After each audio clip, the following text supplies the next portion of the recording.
Olá, eu sou a Tânia Olá, eu sou a Joana. e hoje viemos falar sobre a teoria da justiça de John Rawls. Que consiste na resposta do filósofo às perguntas: o que é uma sociedade justa? A aplicação da justiça rege por que princípios? Entre outras, como: deve o Estado ter um papel na construção de uma sociedade justa? E, se sim, como deve proceder? a justiça é um princípio fundamental a nível social, ético e moral com que lidamos todos os dias. Define também a maneira como achamos que a sociedade devia funcionar. Para Rawls, a justiça é baseada em necessidades. O que significa que nós obtemos coisas baseadas naquilo que precisamos. Desta forma, não devemos receber o mesmo que os outros porque não temos as mesmas necessidades. Estas características geram desigualdades a nível social. Na teoria de Rawls, quaisquer desigualdades devem favorecer os mais necessitados. Como, por exemplo, idosos Pessoas com baixos rendimentos. e doentes mentais ou incapacitados. Isto, o principal objetivo do filósofo é: Conciliar a liberdade com a igualdade, Rawls procura pela máxima igualdade possível. que garanta as liberdades individuais de todos os indivíduos. Na sociedade, as fontes de desigualdade são A discriminação por raça, sexo ou religião, fatores ambientais, como rendimentos ou a nível familiar, fatores naturais, como os talentos. para tentar acabar com estas desigualdades. Rawls criou três princípios: O princípio da igual liberdade o princípio da igual oportunidade. e o princípio da diferença. O primeiro princípio está associado à distribuição igualitária da liberdade. Define direitos e liberdades essenciais numa sociedade liberal.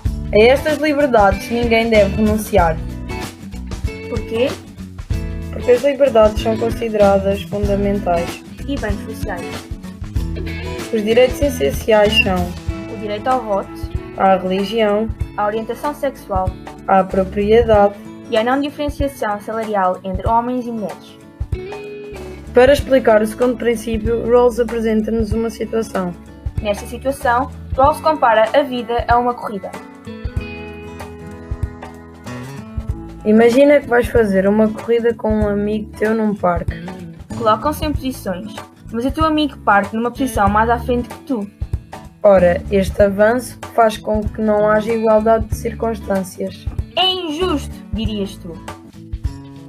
Muitos de nós encontramos-nos numa corrida em que a meta são as profissões mais apetecíveis, mais bem remuneradas ou com mais prestígio. Mas não nascemos todos com as mesmas condições socioeconómicas.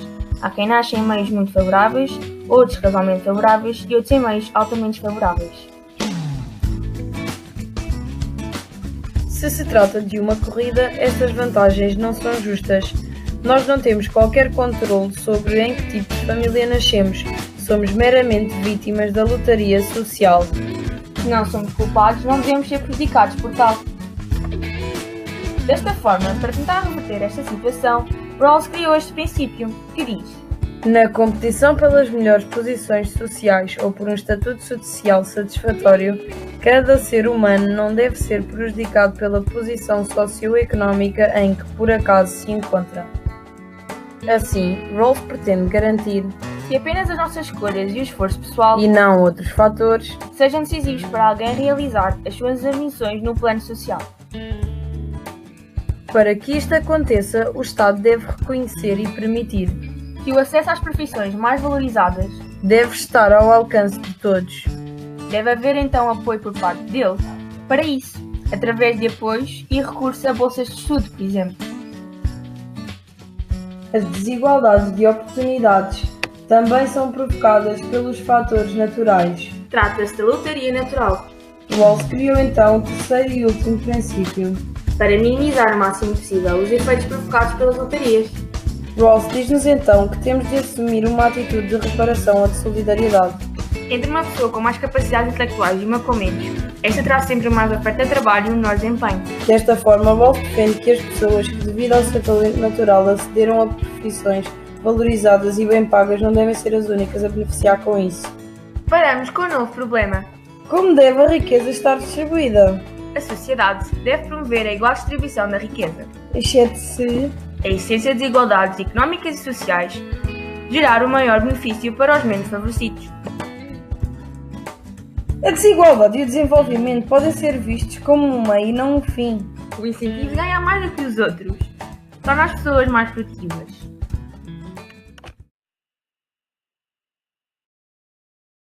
A forma mais comum para distribuir a riqueza são os impostos. Através da cobrança de impostos, o Estado deve obrigar os que usufruem de maior riqueza ou de riqueza suficiente A contribuir para tornar possível uma vida melhor e digna aos que se tornam desfavorecidos pela sua condição social natural. Este princípio corresponde ao modo como Rawls vê a equidade. Para ele, a real igualdade é a igualdade equitativa de oportunidades. Notas. Este princípio não permite desigualdades económicas acentuadas. Torna possível promover uma real igualdade de oportunidades. Existe, contudo, uma hierarquia de princípios. Em primeiro, temos o princípio da igual liberdade, porque a liberdade não pode ser sacrificada. Em segundo, o da igual oportunidade. E em terceiro, o princípio da diferença, pois este deve subordinar ao segundo princípio. Mas porquê estes princípios? Bem, para além das razões anteriores, o filósofo afirma que estes são os princípios que formam um modelo mais racional e justo para uma sociedade. Para o provar, recorre à experiência mental da posição original. A posição original é uma situação imaginária ou hipotética de imparcialidade. As pessoas pensam no que é justo e não simplesmente no que é pessoalmente vantajoso. Para que tal imparcialidade aconteça, as pessoas devem estar cobertas por um véu de ignorância. Ao desconhecermos quais serão as nossas condições no futuro, isso obriga-nos a jogar pelo seguro. Assim, nunca escolheria direitos que discriminasse algum tipo de religião, porque eu poderia vir a ser praticante da mesma, por exemplo. Também não vou querer diferenças económicas porque não sei se vou estar numa boa ou má situação ou meio socioeconómico. Estas escolhas respeitam toda a estratégia da regra maximum, O que significa maximizar o mínimo. Estas escolhas são sempre, segundo Rawls, as opções mais racionais. É tudo por agora. Adeus. E até à próxima!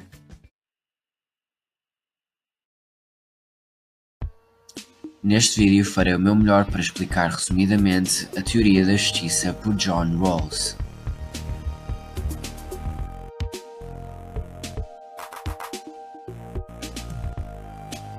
John Rawls foi um dos mais importantes filósofos americanos e também professor universitário em Harvard. A sua teoria é conhecida com o nome de liberalismo social, não admitindo o sacrifício dos mais desfavorecidos em nome da eficácia económica, nem o sacrifício dos mais favorecidos em nome do igualitarismo. Para Rawls, uma sociedade justa é aquela que não separa a igualdade e a liberdade. Logo, é aí que se forma o problema. Como conciliar a liberdade e a igualdade para a promoção e construção de uma sociedade justa? São então estipulados princípios ou regras nas quais se baseia uma sociedade justa. São direitos que implicam também deveres e obrigações. O princípio da liberdade igual para todos diz que todos nós temos o direito de levar as nossas vidas do modo que queremos e de ter uma liberdade compatível. Referindo-se então a liberdades básicas como a liberdade de voto, a liberdade de expressão, a liberdade de religião e etc. Referindo-se também a direitos como a integridade física, o tratamento legal justo, entre outros. Este é o princípio mais importante. O princípio da igualdade e oportunidades diz que uma sociedade é justa se a posição social dos indivíduos deriva das suas escolhas e não do acaso ou da sorte. Por exemplo, algumas pessoas são favorecidas pela natureza no que conta a aptidão para as artes, o desporto ou a matemática, ou são favorecidas com boas condições económicas e boas famílias, fatores que se podem dar completamente pelo acaso. Já outros são mais desfavorecidos no que conta a talentos ou aptidões e nascem em meios que impedem os acessos económicos e uma boa posição social. Este princípio pretende garantir que apenas o nosso esforço e as nossas escolhas são decisivas no alcançar dos nossos objetivos e que tenhamos todos as mesmas oportunidades.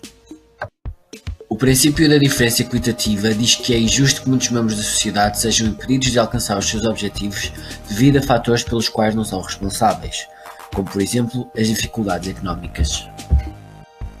Isto pode ser corrigido se os mais favorecidos contribuírem para o benefício dos desfavorecidos através de certos impostos ou outro tipo de ajudas. Claramente que haverão sempre pessoas com melhores condições que as outras, mas é importante que a oportunidade de melhorar seja dada a todos. É também defendido que a riqueza seja distribuída de forma igual, ou não se as desigualdades forem benéficas também para os desfavorecidos e lhes deem mais oportunidades.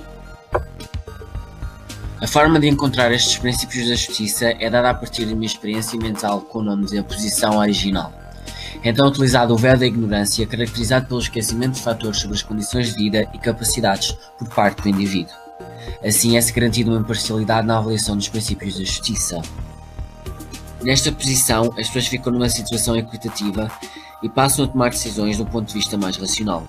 Também com esta posição fica acordada uma sociedade com igualdade de direitos e deveres, apenas igualdades que sejam benéficas para todos, e sorte natural ou circunstâncias sociais que não são fatores decisivos. E assim fica concluída a explicação da teoria da justiça por John Rawls.